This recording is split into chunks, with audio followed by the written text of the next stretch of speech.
Hi everyone, Professor Gustin here, and this week we're going to be talking about the nervous system, and there is a lot of information related to the nervous system. It goes into great detail, and since we have limited amount of time, I've tried to pick some things that will give you a good foundation in the understanding of the function and the structure of the nervous system that will allow you to, think about things in psychology class, in your general life, or prepare you for the next level anatomy class.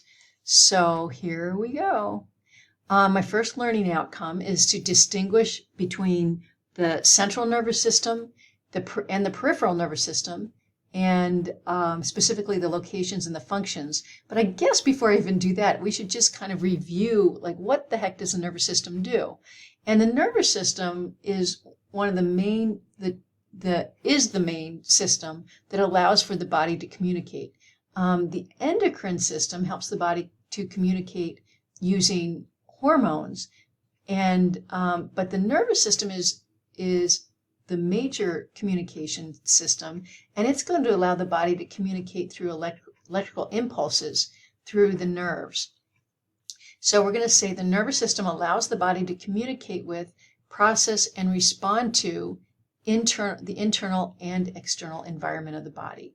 So we all have an understanding of, if, for example, your spinal cord is broken and you no longer have the function of part of your nervous system, of how dramatically that impacts the body. So this allowing the body to communicate throughout the body, one part of the body with the other, is the key function of the nervous system.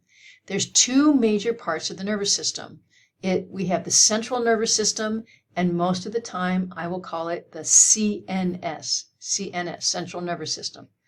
And that's the brain and the spinal cord. The central nervous system, physical parts are the brain and the spinal cord. The peripheral nervous system are the nerves. And so you can see nerves, there's some nerves that branch off of the brain, and there's some nerves that branch off of the spinal cord. A lot of times I'll ask students, tell me the parts of the body that make up the central nervous system, and they'll say the brain and the spinal cord. And then I say, tell me the parts that make up the peripheral nervous system, and they'll say everything else. Well, what the heck is everything else? Everything else are the nerves, okay? So central and peripheral. Okay, our next learning outcome is distinguish between neurons and neuroglia. And I think we did this when we talked about tissues, because remember, nervous tissue is one of our 4 major tissue types. So, but we're going to go in just a little bit more detail here. So the nervous system the nervous tissue contains 2 cell types, neurons. And when most people think of the nervous system, they're thinking of neurons. Neurons are the cells that actually transmit these nerve impulses. These are electrical impulses that travel down the neurons and allow one part of the body to be linked to another part of the body. That doesn't mean that they can work alone. In fact, they absolutely need neuroglia, the other cells in the nervous tissue, to function. So neuroglia are the cells in the nervous tissue that support and nourish the neurons. And we actually have a lot more neuroglia than we have neurons. The neuroglia do not transmit impulses, but they're absolutely essential for the normal function of the neurons. And I don't go into a lot of detail about these, but I'll talk about one kind of neuroglia in particular, and you'll understand the importance. But in this picture, they're showing you, here's one neuron, one big neuron, and here's lots of little neuroglia around. So you can get an appreciation that there's more neuroglia than neurons. As far as functionally, when we look at the nervous system, we can divide the functions of the nervous system into sensory, motor, and integrative functions. So I want you to distinguish among the sensory, motor, and integrative functions of the nervous system. And so this can get confusing when you have to start remembering lists of things, but just look at that. What part, what happens when your nervous system is sensing something? What kind of activity, what kind of function do you have when you're using a motor activity? And what happens when you're integrating things? These are words that you're familiar with already. So the sensory function of the nervous system uses sensory receptors. We have proteins that are receptors, or parts of cells that are receptors, and they receive stimuli.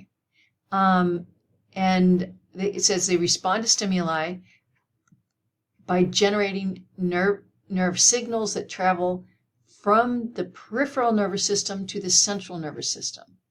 So think about the things that you're sensing. You're sensing temperature, you're sensing your vision, you can see things, you can hear things, you can feel things. So all of these are sensory actions that you're using your peripheral nerve, that are functions that are happening in the peripheral nervous system outside of the central nervous system, and you're carrying information to the central nervous system to analyze. When you're integrating, when your nervous system is integrating, you're kind of analyzing what's going on. So the integrative functions happening in the central nervous system. So it says the CNS sums up the input it receives from all over the body. It stores memories, it creates motor responses. All these things, all the higher level thinking is integration. So all that thinking and planning and figuring things out is the integrative function. So the sensory function of the nervous system is sensing what's going on outside of the body, or even inside the body, but carrying that information to the central nervous system. Integration happens in the central nervous system where data is being analyzed. All this input's being analyzed. You're listening to me, you're watching this video, and you're figuring out, like, do I understand this? Do I need to write that down? That's all integration. And finally, motor. The motor function is going to generate a motor output.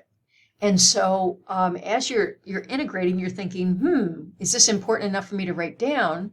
When you actually go to write it, that's the motor function. So that's your central nervous system telling your muscles to move and to write.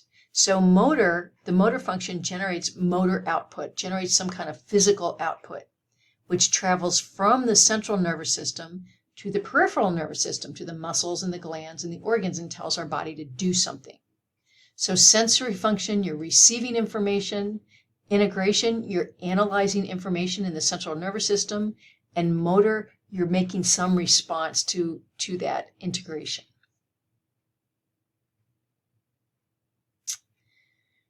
So we looked a little bit, when we did tissues, we looked at the neurons a little bit, and we're going to just look at them in a little bit more detail.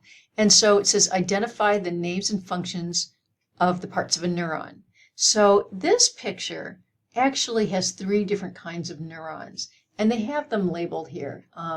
Sensory neuron, an interneuron, and a motor neuron. And they all look a little bit different, but they also have some things that are very similar.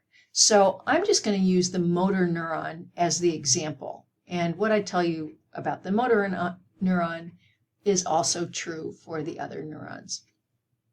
So this neuron has a cell body. And so the cell body is the part of the neuron that kind of looks like a typical cell. And they're showing you in this really nice diagram here that there's a nucleus, and you can see there's some organelles and cytoplasm and all that. So all the things that we talked about that are in cells are in the cell body of the neuron. And that's where, the metabolism of the cell is going to be carried out, and kind of a lot of the typical cell functions. Neurons also have dendrites, and notice that the cell body has these branches hanging off, and these branches are called dendrites. And I have short extensions of the cell body. And this is where the sensory information is going to come into the neuron. And when we talked about the sensory function and the sensory receptors, we're talking about these dendrites, that some dendrites act as sensory receptors and carry information from the outside of the neuron to the cell body. So the dendrites are kind of reaching out and trying to gather sensory information. Here's kind of the sensory neuron. You can see that they have sensory receptors on the dendrites. These are the dendrites of that. But so dendrites are short extensions off the cell body that receive signals from sensory receptors of other neurons, or sensory receptors or other neurons. Notice this, that here's a neuron sending information to this one. So that can happen at the dendrites too. Then we have this one long projection coming out of the neuron, and that's called the axon. And that's the portion of the neuron that actually conducts the nervous impulse. This nervous impulse is a little electrical current. And so here we have an arrow showing you that that electrical current, if sensory information is going to go into the cell body from the dendrites, that stimulus is going to be propagated away from the neuron down this axon. So one thing to notice is that neurons can only carry their little electrical current in one direction. So here they're showing you some neurons that are connected to each other. And what I'm showing you is this neuron can send an electrical impulse and stimulate this neuron. And that can then send an electrical impulse down and touch a muscle or another neuron. This neuron can't send information to this neuron because you can only send an electrical impulse from the cell body down the axon and away from the cell body. The electrical current has to only go in one direction, which tells you, oh, so if we have to send an electrical current in the opposite direction, we've got to have other neurons oriented in the opposite direction. So it says the axon is the part of the neuron that conducts the impulse, and so you should be able to know which direction that electrical current or that impulse is going to go. And individual axons are called nerve fibers. Sometimes you'll hear that called a nerve fiber. And if you put lots of nerve fibers together, I'll show you a picture of it in a little bit. If you put lots of nerve fibers together, that's where you get a nerve. And I'll show you that. So here I have the direction of the impulse is that electrical current goes away from the cell body, and that's the electrical current. I have the same picture here. I want you to see something else. I want you to notice the myelin sheath, and that's this thing right here. This all this blue together is called the myelin sheath. Here they have it labeled up here. All these blue cells together, and what the myelin sheath is it's a structure that forms on the axon, and it's formed by these cells called Schwann cells. So each one of these blue things right here is a Schwann cell. Together, all the Schwann cells form a myelin sheath. And we said that, and that what these are is, this is one cell, this blue thing here, and you can even see the nucleus of the cell, and it's wrapped around the axon. So we've got all these separate Schwann cells that are wrapped around the axon. Remember that a cell has a plasma membrane, and the plasma membrane is made of phospholipids.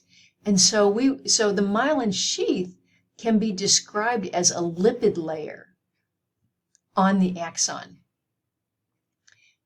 And that lipid layer, that myelin sheath, actually speeds up the nervous impulse. You can relate to the myelin sheath in a way, when we're born, most of our neurons do not have a myelin sheath. It's developing, or it's, we don't have it on, we don't have myelin sheath on a lot of our neurons.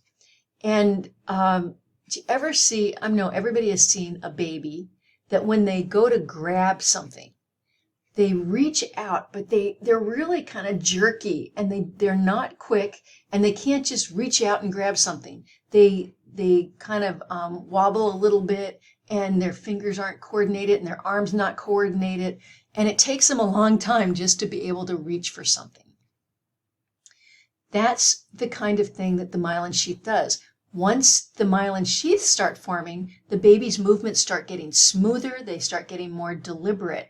So we would say that the myelin sheath helps speed up nervous impulses, and it will allow the muscles to coordinate better and to function in a more typical way of somebody somebody moves after they're, an infant.